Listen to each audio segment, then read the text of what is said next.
Hey, what's up everybody, Nexel here. Today we're playing Kingdom Hearts Union Cross and we're going to be talking about the Supernova Plus Strelitzia Medal that just hit people's presents box today.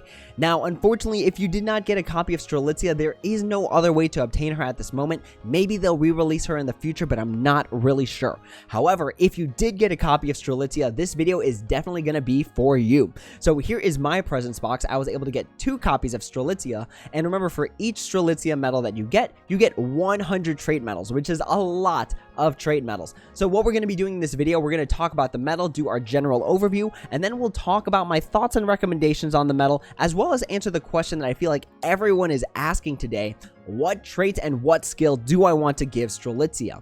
So let's go ahead and start off with our medal analysis. So this is Supernova Plus Strelitzia. She is going to be a tier 10 upright magic medal with a base strength of 45,213, which is on par with a lot of the newest medals, like the illustrated Kingdom Hearts 3 medals, or even just the standard Kingdom Hearts 3 Sora, Riku, and Kairi medals that dropped right before the illustrated medals dropped. She has a base defense of 16,656, which is pretty standard, and then a multiplier of 20.2, which is actually the exact same multiplier as some of the illustrated Kingdom Hearts 3 medals that just dropped. Keep in mind, though, that this is just an okay multiplier. It's the standard just because we've been seeing it for the past month. However, before the anniversary, we did have quite a few medals that were cracking a 21 multiplier, and then you have crazy medals like Kingdom Hearts 3 Sora that hit potentially a 27 multiplier. So 20.2 is a good standard, but it is still on the middle to high-ish end of multipliers for us. She has a gauge cost of 1, which is good because that means it's likely you're going to be able to activate her every single time that you get to her. And then she does 2 hits, which is nice for things like raids and for speed events where you're trying to do things very, very quickly, because a 2-hit animation is very, very fast. Now, looking at the special attack, it is going to hit all targets and is going to give you 1-turn buffs and debuffs. In terms of the buffs and debuffs, she is going to be self-buffing for general, upright, power, speed, and magic, which is a great toolkit utility for being able to be put on a lot of Keyblades as long as they're not reverse dependent. So she works on Keyblades such as the Fenrir or the Sleeping Lion or the Counterpoint, because she will take care of your upright buffs and debuffs, and then it doesn't matter if she's power, speed, or magic, because she'll take care of those buffs as well. In terms of the base strength increase, she gives all upright medals, so again, going to this idea that we're supporting a lot of upright medals, by plus 12,000 strength, which is the highest that we've ever seen attached to a special attack. With extra attack on this medal, you're looking at plus 24,000 strength going to upright medals, which is higher than the 20,000 that you can get from the illustrated Kingdom Hearts 3 medals with extra attack. So that plus 4,000 strength to all upright medals can be a big deal later down the line. She also gives special attack bonus plus 230% with the special attack, which is okay. It's higher than the standard 220%, but remember, we rely on supernova attacks to give us even greater amounts of special attack bonus.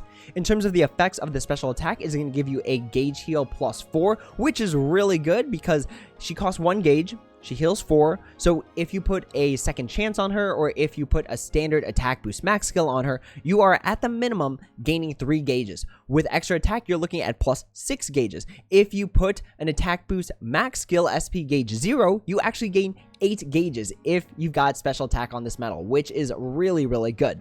Now, one thing I do want to keep in mind for a lot of people, if you put attack boost max SP gauge 2 on this medal, remember that the skill will forcibly consume 2 gauges. So in that case, you're actually only healing 2 gauges with every single activation. So just be careful. If you've only got attack boost 14 max SP gauge 2, really consider not putting it on this medal because it's going to forcibly consume gauges. She also gives you max HP healing, which is pretty good, giving her kind of a heal buffer utility. And then she also gives count plus 2 with her special attack. Again, count plus 2 is generally reserved for heal buffers and can be very helpful when fighting red counter enemies. If you have extra attack, we're looking at plus 4 to the count, and that makes it very easy to maintain a red hit counter. Looking at the Supernova attack, it hits all enemies and gives you buffs and debuffs for 1 turn. In terms of the buffs and debuffs, it is self-buffing for general and upright, so not as versatile as the special attack, but that's okay because the special attack is more important because it's just more consistent. You activate that every single turn, whereas the Supernova attack, you're generally only activating once per mission unless you've got a Supernova Renew medal. So it's okay. The buffs are fine. It's helpful if you get smacked in the middle of your own turn and lose all your buffs and debuffs, because generally the hardest buff and debuff to fill out is going to be that general strength and that general defense. So it's super sweet to have that on the Supernova attack. Activating the Supernova attack also gives all upright medals plus 12,000 strength. So again, huge upright support coming from Strelitzia. And with the special attack with extra attack, we're looking at plus 36,000 upright medal strength. And that applies to power speed and magic medals, which is pretty good utility, all coming from one medal, which makes her sort of like a heal buffer, which is kind of nice. She also gives special attack bonus plus 330% with her Supernova attack. Now, why I emphasize that 30, normally we see plus 320%. This is 10% more than that, and that could be meaningful when it comes to cranking out damage for things like raids or for even just PvE content like Coliseum or passing the event content. In terms of the effects of the Supernova attack, really not much going on here. It triggers before slot 1, which is fine because it's going to give you the upright and the general buffs and debuffs. It's going to give you that setup, all upright medals plus 12,000. So even if she's on the wrong Keyblade, such as a Fenrir, where she will likely be on a power slot, it's still fine because she gives you upright and general buffs and debuffs, but nothing really else going on with the special attack. So the next question I want to answer is, what type of medal is Strelitzia? So I talk a lot about types of medals, and Strelitzia is sort of odd because she's like a hybrid as of right now. It's important to know that this is as it stands as of October 12th, 2020. So as of right now, Strelitzia is like a mix of a heal buffer and a core damage medal. So she's sort of like a heal buffer because she gives you that max HP healing, she gives you gauge restoration, count restoration. Really, the only thing that she's missing that wouldn't make her a perfect heal buffer is the Asuna. Everything else is pretty standard heal buffer stuff. But she's also got that core damaging piece where she is a high strength medal, she's got a really decent multiplier, and her special attack gives plus 12,000 metal strength, or I'm sorry, plus 12,000 upright metal strength, which is just really good in general. So she's got a high damage output, but she's also got some healing utility. Now, one thing that I want to relate this to, because when people think about what traits do I put on it, it really depends on what you want to use the medal for. One thing that I want people to pay attention to is pretty much if we look back a year into the past, when Kingdom Hearts 3 Naminé came out. If people remember when Naminé came out, it was very apparent that she had a lot of heal buffer utility, similarly to Strelitzia, who has heal buffer utility. But at the time, the best setup was really just this, because Naminé was still super new. She had some of the best metal strength increase in the game, being plus 2,000 at the time, and her multiplier wasn't half bad either. So remember that at the time Naminé came out, this was the setup, and in this particular setup, where you're using it for damage, you want to have all the medals have ground enemy defense minus 60, aerial enemy defense minus 60, extra attack 40%, and then the strength plus 1,000 traits. Right now, I know we have the upgraded trait medal, so we can potentially put ground minus 70, aerial minus 70, extra attack 50, and strength plus 1,500 twice. But it's going to follow, I feel like, in my opinion, the same trend as Naminé, where she starts off being damaged and people want those damaging traits on her, and that's totally okay in order to pass content, because Strelitzia does have a good damage output. But as we move into the future with better medals, with higher strength stats, higher multipliers, definitely like even just a mastery on the special attack, we're going to stray away from using Strelitzia as a core damaging medal and switch to her being more of a heal buffer utility that does a good amount of damage. So what that means for the traits and what trait you should put on her and what skill you should put on her, you can put damaging traits and damaging skills for now. So for example, you can put ground enemy defense minus 70, aerial enemy defense minus 70, extra attack 50, and strength plus 1,500 twice. You can do that for now.